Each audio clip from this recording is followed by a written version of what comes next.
রব্বুল আলামিন কিয়ামতের ময়দানে 4টি প্রশ্নের উত্তর দেওয়া ছাড়া একজন মানুষকে পা নাড়াতে দিবেন না।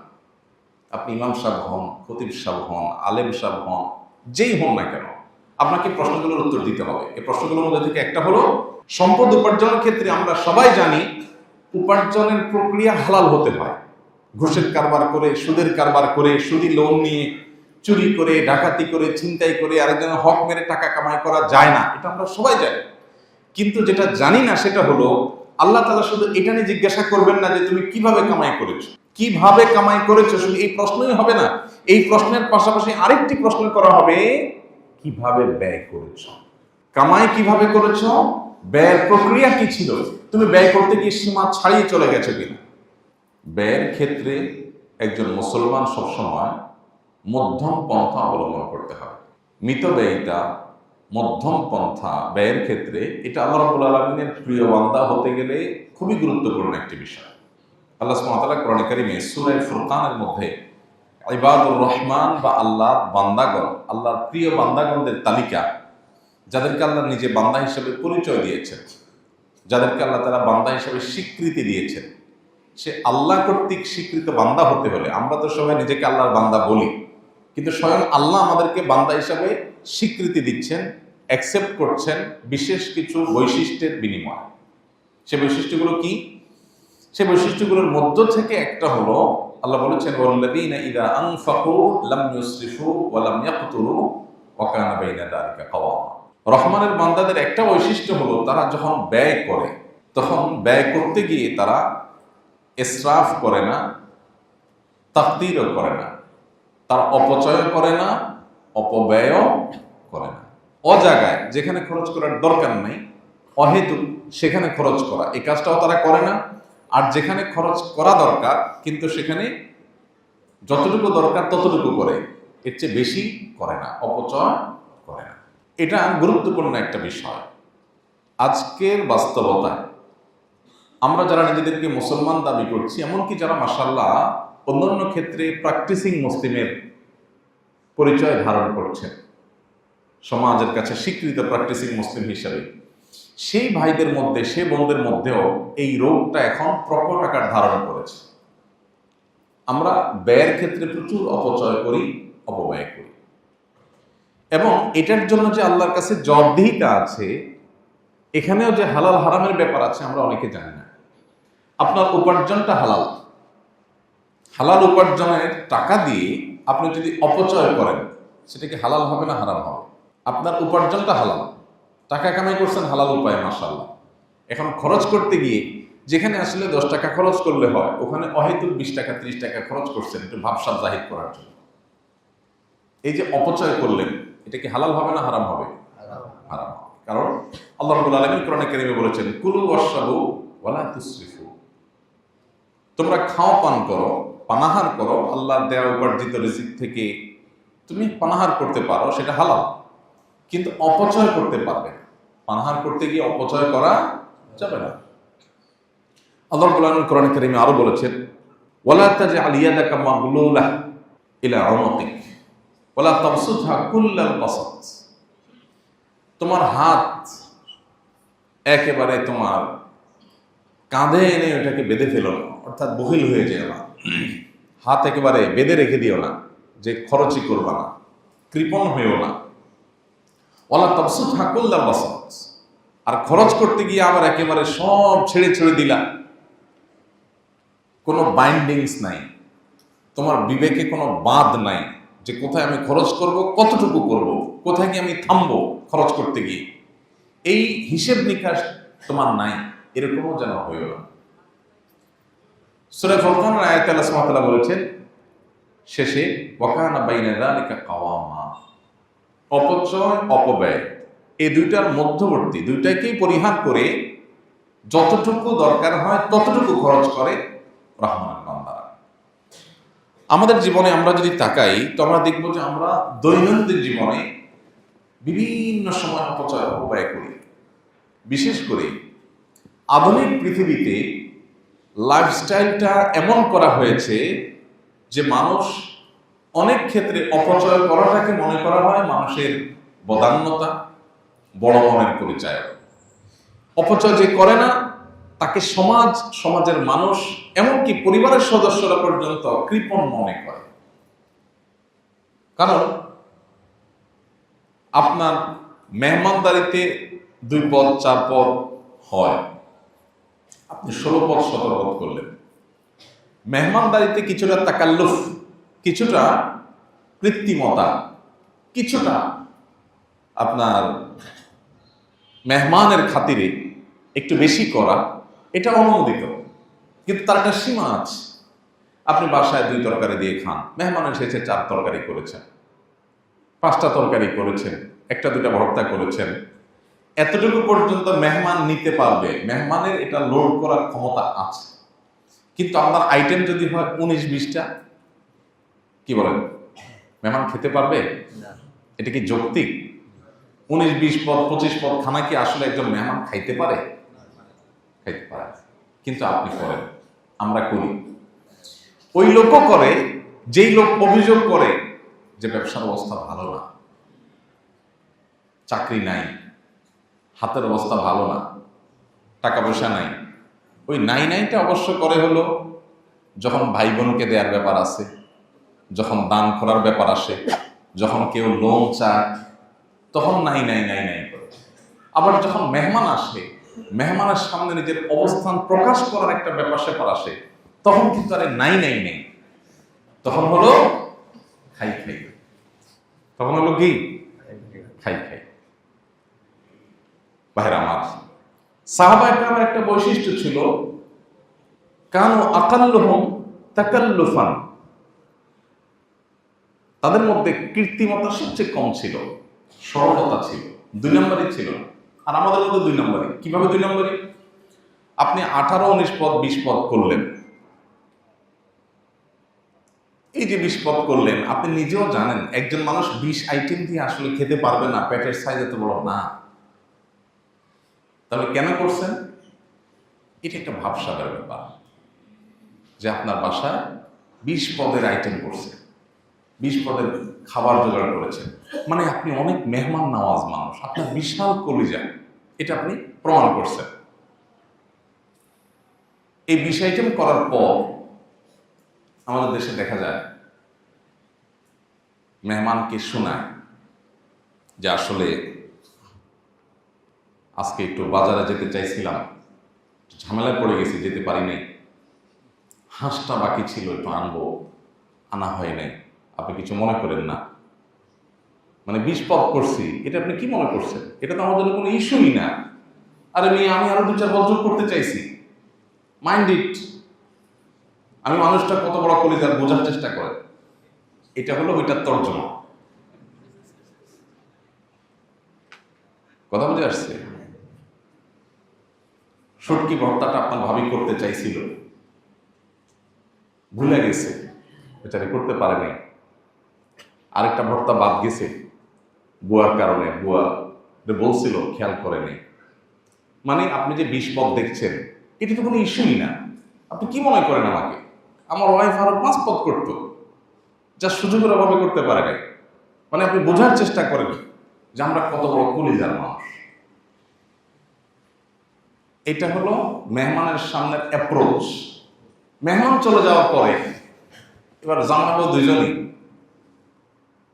2 দিন পর পরে মেহমান, আর পারা যায় না, কত পারা যায়, নিঃশ্বাস ফেলতে পারি না। এটা হলো মেহমান পুরো চলে যাওয়ার পরের অ্যাপ্রোচ নিজেদের মধ্যে। এটা কি সরলতা নাকি মুনাফিকি? মুনাফিকি।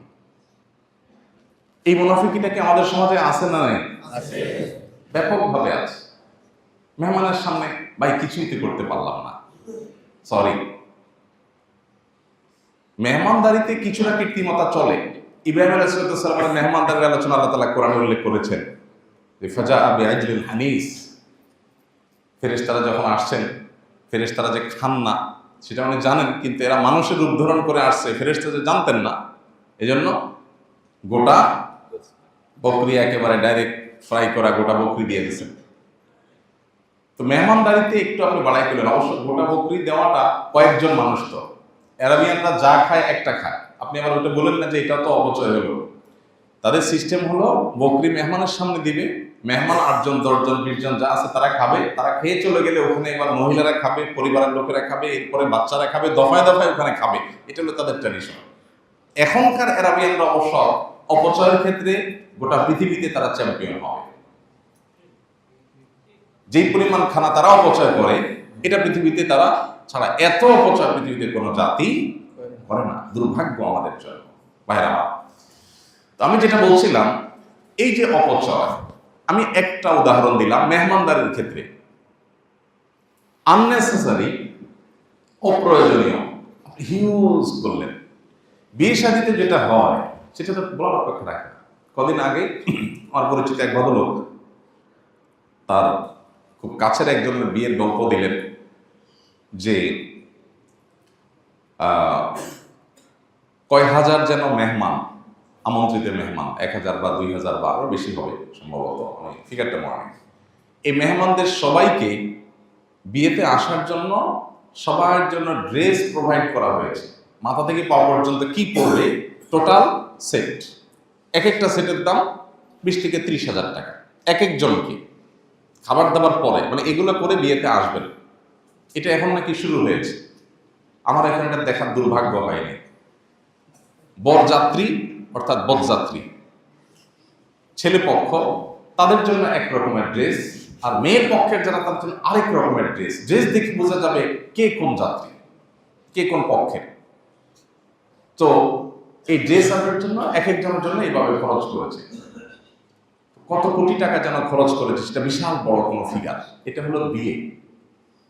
ইন্টারেস্টিং বিষয় হলো, ওই বিয়ে সম্পর্কে কিছুদিনের মধ্যেই আমরা শুনতে পেলাম ওই বিয়েটা সামান্য কয়েকদিন টিকেছে, কয়েকদিন মধ্যেই বিয়েটা ভেঙে গেছে। তো আমাদের সমাজে এরকম অপচয় হয়, ঘরে ঘরে জায়গায় জায়গায় পায়। আমরা অনেকে হয়তো সুযোগের অভাবে সৎ, সুযোগের অভাবে সৎ, এত টাকা নাই যে অপচয় করব। আমি আমার যোগ্যতা অনুযায়ী অপচয় করি, যতটুকু আছে এর মধ্যে অপচয় করি। ভাইরা আমার, আল্লাহ রাব্বুল আলামিন কিয়ামতের ময়দানে 4টি প্রশ্নের উত্তর দেওয়া ছাড়া, কোন কোন বর্ণনায় 5টি প্রশ্নের কথা বলা হয়েছে, এগুলোর উত্তর দেওয়া ছাড়া একজন মানুষকে পা নাড়াতে দিবেন না। আপনি ইমাম সাহেব হন, খতিব সাহেব হন, আলেম সাহেব হন, যেই হন না কেন, আপনাকে প্রশ্নগুলোর উত্তর দিতে হবে। এই প্রশ্নগুলোর মধ্যে থেকে একটা হলো ওয়ান মালিহি মিন আইনা ইকতাসাবাহু ওয়া ফিমা আনফাক। সম্পদ উপার্জনের ক্ষেত্রে আমরা সবাই জানি উপার্জনের প্রক্রিয়া হালাল হতে হয়। ঘুষের কারবার করে, সুদের কারবার করে, সুদি লোন নিয়ে, চুরি করে, ডাকাতি করে, ছিনতাই করে আরেকজনের হক মেরে টাকা কামাই করা যায় না, এটা আমরা সবাই জানি। কিন্তু যেটা জানি না সেটা হলো, আল্লাহ তাআলা শুধু এটা নিয়ে জিজ্ঞাসা করবেন না যে তুমি কিভাবে কামাই করেছো, কিভাবে কামাই করেছো, শুধু এই প্রশ্নই হবে না। এই প্রশ্নের পাশাপাশি আরেকটি প্রশ্ন করা হবে, কিভাবে ব্যয় করেছো। কামাই কিভাবে করেছো, ব্যয়ের প্রক্রিয়া কি ছিল, তুমি ব্যয় করতে গিয়ে সীমা ছাড়িয়ে চলে গেছো কিনা। আমার একটা ছেলে, আমার ছেলে বলছে, ছেলে চাইছে কোনো দিকে, বাস আর কোনো কথা নেই। টাকা কত ডাজ নট ম্যাটার, বাসায় আরো 5টা আছে, সেটা কোনো ব্যাপার না। ছেলে চাইছে, আমার একটা ছেলে। ভাইরা আমার, এগুলো অপচয়। আমি একটা কথা প্রায় বলার চেষ্টা করি, নিজের পরিবারের সদস্যদেরকে, ছেলে মেয়েদেরকে ভোগী বানাবেন না, ত্যাগী বানাবেন। ভোগ করার জন্য কোনো যোগ্যতার দরকার হয় না। গরিবের ছেলে, গ্রামের ছেলে, একেবারে অশিক্ষিত মানুষ ভোগ করতে দিলে দেখবেন সেও পারে। ভোগ করার জন্য কোনো যোগ্যতার দরকার হয় না। যোগ্যতা লাগে কিসের জন্য? ত্যাগের জন্য। সন্তানকে যদি যোগ্য বানাতে চান তাহলে তাকে ত্যাগ শিখান। তোমার একটা জিনিস মন চাইছে, বাবা আমার পকেটে টাকাও আছে, অভাব নাই আল্লাহর ফজলে, কিন্তু এটা যেহেতু তোমার খুব বেশি দরকার নাই, অতএব এটা আমরা নেব না। এই স্যাক্রিফাইস তোমাকে শিখতে হবে। এখন এই স্যাক্রিফাইস বাবা মারা শেখান না। বাবা মাদের এখন হাহুতাশ হলো, আমার ছেলেটার চাহিদা পূরণ করতে পারি নাই। সবার ছেলের হাতে 1 হাত লম্বা মোবাইল, আমার ছেলেকে একটা মোবাইল কিনে দিতে পারলাম না। এই আফসোস বাবা মার মধ্যে। বাবা মার মধ্যে এই চেতনা নেই যে আমার সন্তানকে নিয়ে বসে চিন্তা করব, আলাপ করব, বাবা এই মোবাইলটা কি খুব বেশি ইম্পর্টেন্ট? এই মোবাইল ছাড়া কি চলা যায় না? এই মোবাইল ছাড়া কি তুমি তোমার জায়গায় পৌঁছতে পারবা না? তুমি যেই টাকাটা তোমার কোন একটা ডিমান্ড পূরণ করতে গিয়ে খরচ করবা, এই টাকাটা খরচটা কমায়া তুমি একটা গরিবকে দান করতে পারো। তাকে অপশন আমরা দেই না। আমরা চিন্তা করি আমার ছেলে চাইছে, একটা ছেলে একটা মেয়ে, কারণ একটা বেশিতে এখন আর নাই, বেশিরভাগই একটার মধ্যে সীমাবদ্ধ, কারণ আমরা অনেক স্মার্ট। তো ছেলে মেয়েদের চাহিদা পূরণ করতে গিয়ে, পরিবারের সদস্যদের চাহিদা পূরণ করতে গিয়ে, নিজেদের যে দুনিয়াবি ডিমান্ড আছে এটাকে পূরণ করতে গিয়ে আমরা পাগল করা হয়ে যাই। আমাদের কোনো হুঁশ থাকে না, কত খরচ করছে, কত ব্যয় হচ্ছে, আমাদের কাছে কোনো গুরুত্বপূর্ণ বিষয় হয় না। আল্লাহ তাআলা আমাদেরকে হেদায়েত দান করুন। গোটা পৃথিবীতে যদি আপনি তাকান, দেখতে পাবেন গোটা দুনিয়া এখন ভোগবাদের জয় জয়কার চলছে। চতুর্দিকে শুধু ভোগ আর ভোগ ছাড়া কিচ্ছু দেখবেন না। ইসলাম মানুষকে কন্ট্রোল করতে বলে, কন্ট্রোলিং শেখাইতে আসছে ইসলাম, যে আপনি জায়গায় জায়গায় কন্ট্রোল করবেন, কন্ট্রোল করা শিখাবেন পরিবারের সদস্যদেরকে, নিয়ন্ত্রণ শিখাবেন। আমি যেখানে সেখানে পা দেব না, যেখানে সেখানে হাত দেব না, যেটা সেটা কিনবো না, যেটা সেটা করবো না, ভাবসাব জাহির করার জন্য, সমাজে মানুষের কাছ থেকে ওয়াও শোনার জন্য আমি যদি কোনো কিছু করি তাহলে এটা আমার নিচু চিন্তার প্রমাণ বহন করে, এটা উঁচু চিন্তার প্রমাণ বহন করে। সম্পদ হলেই ভোগ করতে হবে, ভোগবাদী হইতে হবে, অপচয়কারী হইতে হবে, টাকা পয়সা উড়াইতে হবে, এটা ছোট লোকের চিন্তা, এটা কখনো বড় লোকের চিন্তা না। তাহলে বড় লোকের চিন্তা কি? বড় লোকের চিন্তা হলো আল্লাহ আমাকে অর্ডার দিয়েছে, তারপর আমি সাদা মাটা চললাম, আমার অর্ডার দিয়ে মানুষের উপকার করলাম, মানুষের সেবা করলাম। অনেকে আছেন সামান্য একটু শখ পূরণ করতে গিয়ে লাখ টাকা উড়িয়ে দিচ্ছেন, সামান্য শখ, যে শখটা আসলে খুব বেশি গুরুত্বপূর্ণ কিছু না, সেটার জন্য তিনি লাখ টাকা উড়িয়ে দিচ্ছেন। অথচ এই লক্ষ টাকা অনেক অসহায় পরিবার যারা বৃষ্টিতে তাদের ঘরে, কুড়ের ঘরে পানি পড়ে জবজব করে, শীত নিবারণ করতে পারে না, 1 লক্ষ টাকা দিলে তারা মাথা গোজাবার জন্য একটা ছোট টিনের ঘর করতে পারে, একটা পরিবার একটা স্থায়ী সমাধান হতে পারে, বছরকে বছর সেখানে বসবাস করতে পারে পরিবার নিয়ে, বাচ্চাদেরকে নিয়ে। আমি সেটা মাত্র আমার সামান্য একটু শখ পূরণ করার জন্য খরচ করছি। এক বিন্দু পরিমাণ বুকের মধ্যে আমার অপরাধ বোধ আমার মধ্যে জাগ্রত হচ্ছে না, আমার মধ্যে একটু বাধা আসছে না, একটু আমার সেন্স কাজ করছে না। এটা ইন্ডিকেটর। কিসের ইন্ডিকেটর? যে আমি আসলে ফাসিক আছি, আমি আখিরাতমুখী না, আমি আল্লাহমুখী না। গোটা পৃথিবীতে ভোগবাদের জয় জয়কার। ভোগবাদকে এমন ভাবে প্রতিষ্ঠা করা হয়েছে যে লাইফ যত এক্সপেন্সিভ হবে তত উন্নত দেশ। গোটা পৃথিবীতে তাকান, যেই দিকে তাকাবেন, যেই দেশে যাবেন, যেই দেশে লাইফ যত বেশি এক্সপেন্সিভ, যেখানে জীবন ধারণ করতে 1 গাদা টাকা লাগে, সে দেশ তত উন্নত।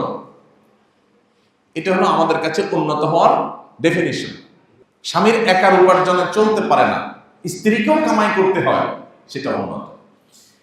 এই যে উন্নতির যে ডেফিনেশনটা আমাদের ব্রেইনে সেটেল হয়ে আছে, এস্টাবলিশড হয়ে আছে, আমাদের সমাজে প্রতিষ্ঠিত হয়ে আছে, এই জায়গাটাকে আমাদের একটু ভাবতে হবে, আসলে কি এটা উন্নতি? স্বামী স্ত্রী দুজন মিলে পাবে যাচ্ছেন, দিনভর ছুটাছুটি করছেন, দুজনেই 8 ঘন্টা 8 ঘন্টা ডিউটি করে আসছেন, করে 1 গাদা টাকা কামাই করছেন।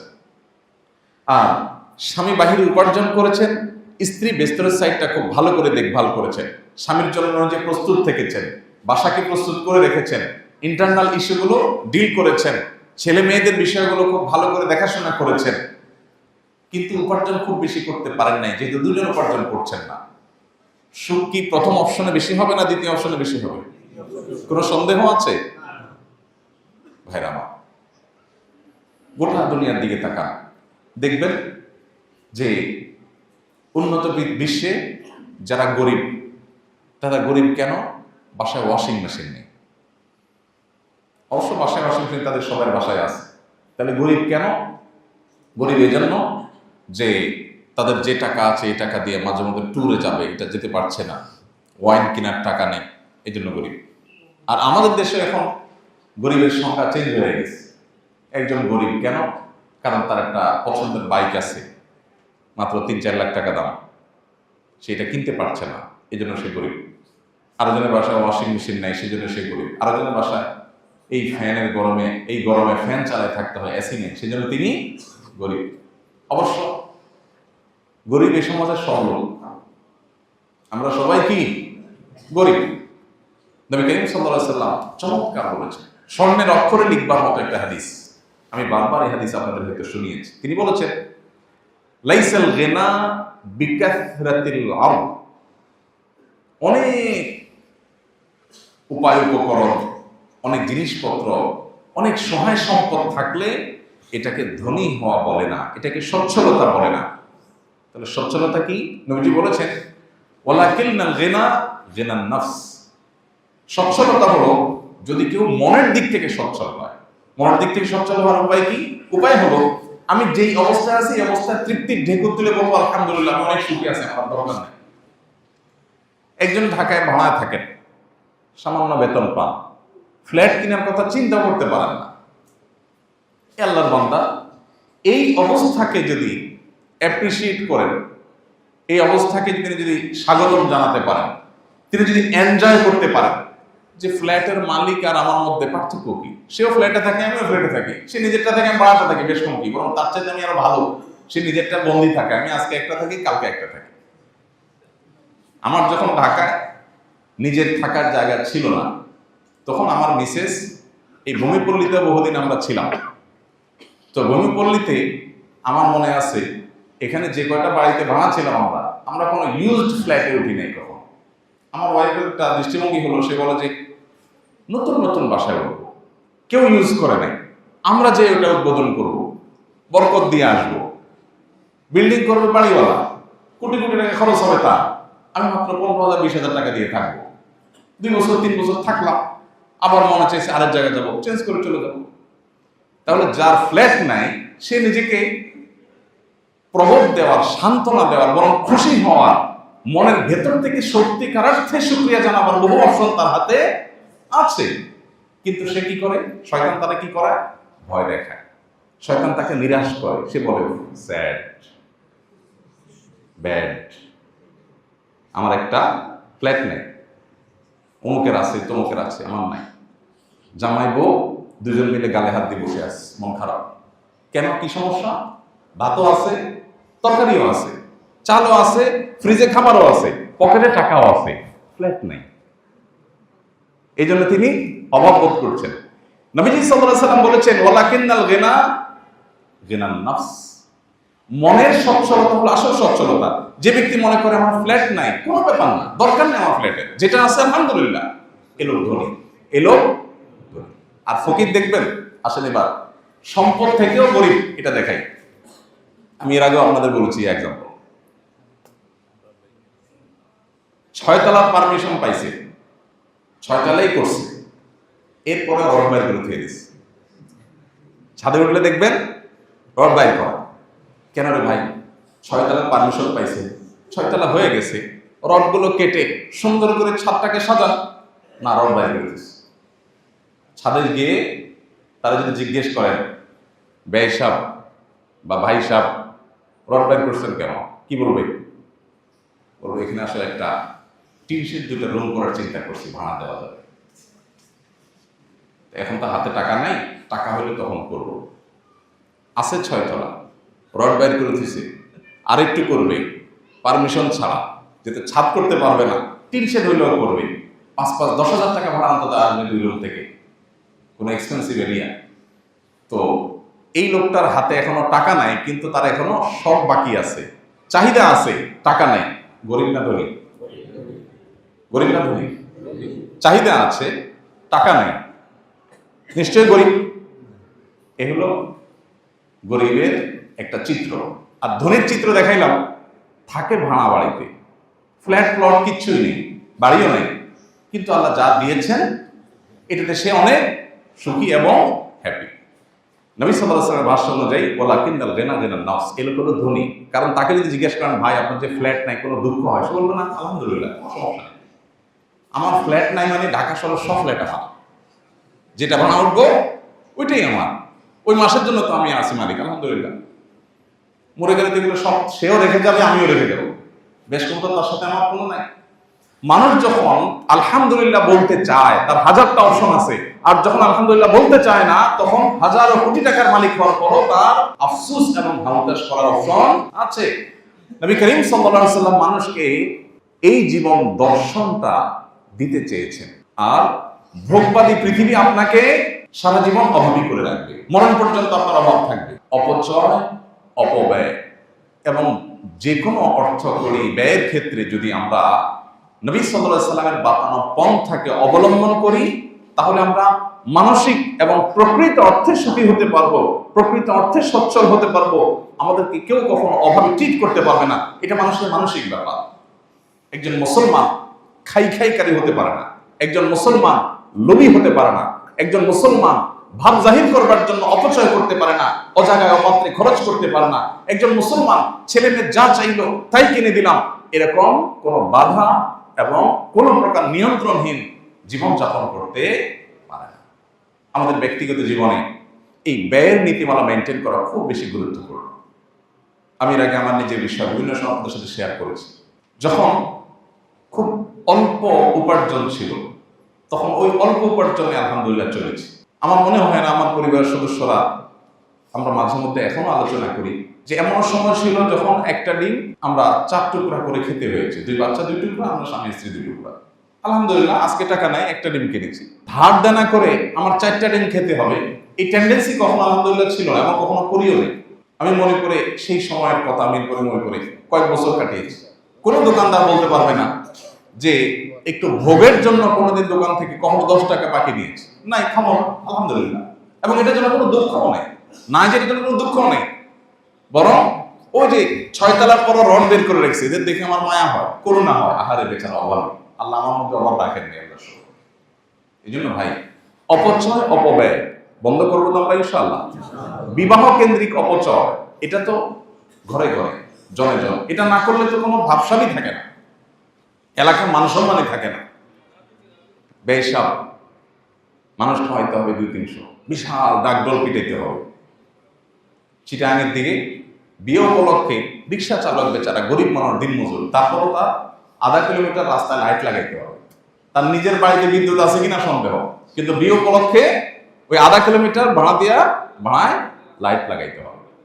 এগুলোর বিরুদ্ধে আমাদের একটা সামাজিক সচেতনতা এবং সামাজিক সংগ্রাম আমাদের মধ্যে গড়ে তুলতে হবে, তা না হলে আমরা কখনো প্রকৃত সুখের দিকে যেতে পারবো না। আমাদের ব্যক্তিগত জীবন থেকে নিয়ে রাষ্ট্রীয় জীবন পর্যন্ত অপচয় যদি আমরা বন্ধ না করি, তাহলে আমাদের অভাব কখনোই বন্ধ হবে না। আর একজন মুসলমান হিসাবে আমার অভাব থাকুক আর না থাকুক, অভাব থাকুক বা না থাকুক, আমি লৌকিকতা করতে গিয়ে, প্রদর্শন করতে গিয়ে, মানুষকে দেখাতে গিয়ে, ভাবসাব জাহির করতে গিয়ে, মনের তথাকথিত স্বাদ আহ্লাদ এগুলো পূরণ করতে গিয়ে আমি যদি প্রয়োজনের চাইতে একটু বেশি খরচ করি, আল্লাহর কাছে জবাবদিহি করতে হবে। আমরা অনেকেই স্মার্টফোন কেনার ক্ষেত্রে দেখা যায় যে আমার যে ফোনটা আছে এটা চলে, কিন্তু লেটেস্ট একটা চলে আসছে, এখন এইটা না কিনলে আর ইজ্জত থাকে না, কারণ সবার হাতে ওইটা আছে। এর রোগটা আছে না নেই বলেন? আছে।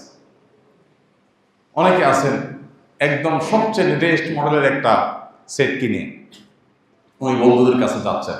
আমাদের প্রবাসী অনেক ভাই আছেন, দেশে আসার সময় সবচেয়ে দামিটা কিনে আনছেন। কেন? কারণ বাজারে যাওয়ার পরে মানুষ দেখে বলবে, ভাই এটা কি সেট, দেখিনি তো আগে, ওইটা নতুন বাইক হয়েছে আর কি, এখন দেশে আসেনি। মানে বোঝার চেষ্টা করো আমি মানুষটা কে, তোমরা যেটা চোখে দেখো না মিয়া, ওইটা আমি নিয়ে আসছি, বুঝো? এই হলো তর্জমা, এটা হলো ওই মোড়ের তর্জমা।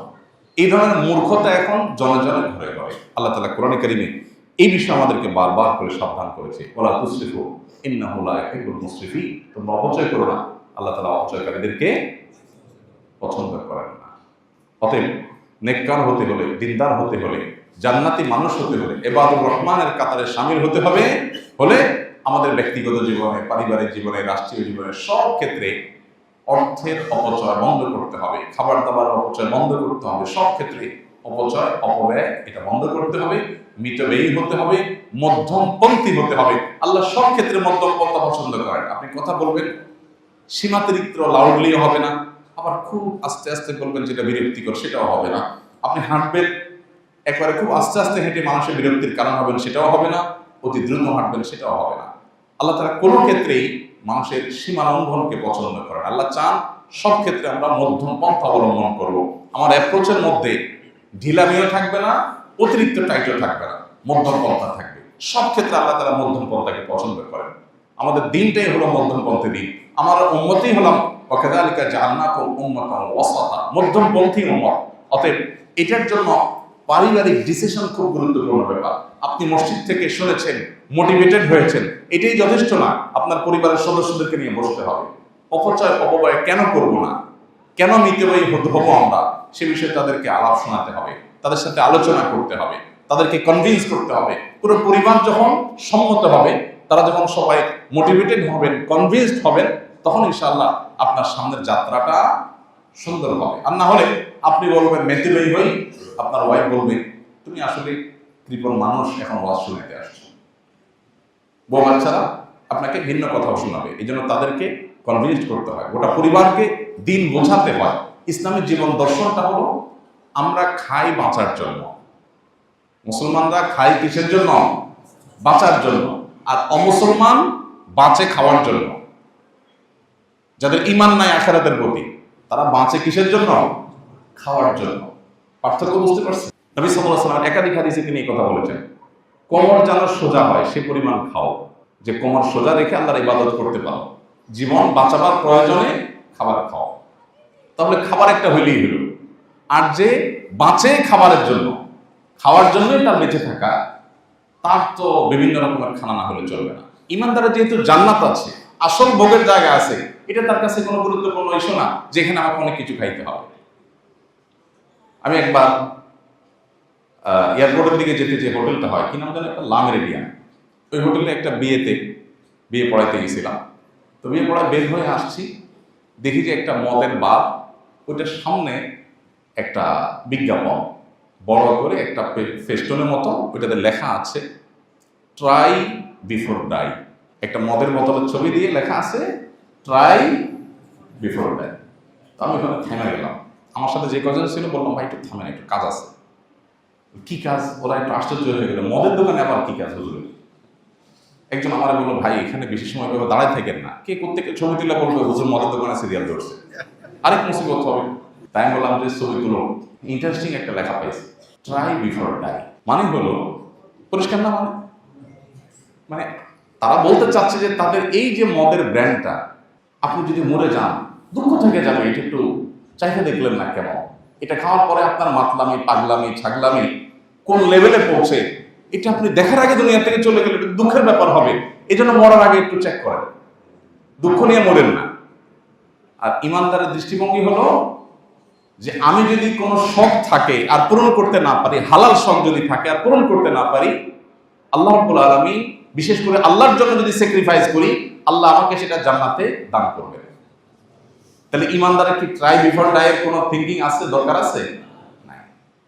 কত যে সমৃদ্ধ আল্লাহ আমাদেরকে করেছেন, কত যে ধনী আমরা, কত যে সচ্ছল আমরা, আমাদের চিন্তার জায়গাটা যে কত স্ট্রং, কত মজবুত, কত সুদৃঢ়, আর ওরা যে কত মিসকিন, কত অসহায়, কত অভাবী, এই পার্থক্যটা আমরা অনেক মুসলমান করতে পারি না। আল্লাহ তাআলা আমাদেরকে ইসলামের নিয়ামতের জন্য শুকরিয়া আদায় করার তৌফিক দান করুন। ইসলাম শুধুমাত্র নামাজে রোজাতে নয়, আমাদের আয় ব্যয়, জীবন ধারণে সব ক্ষেত্রে ইসলামকে সত্যিকার অর্থে চর্চা করা, ধারণ করবার, কোরআন ও হাদিসের বাতানো পথে আমাদেরকে আল্লাহ তাআলা জীবন পরিচালিত করার তৌফিক দান করুন। আস-সুন্নাহ ফাউন্ডেশন, উম্মার স্বার্থে সুন্নাহর সাথে।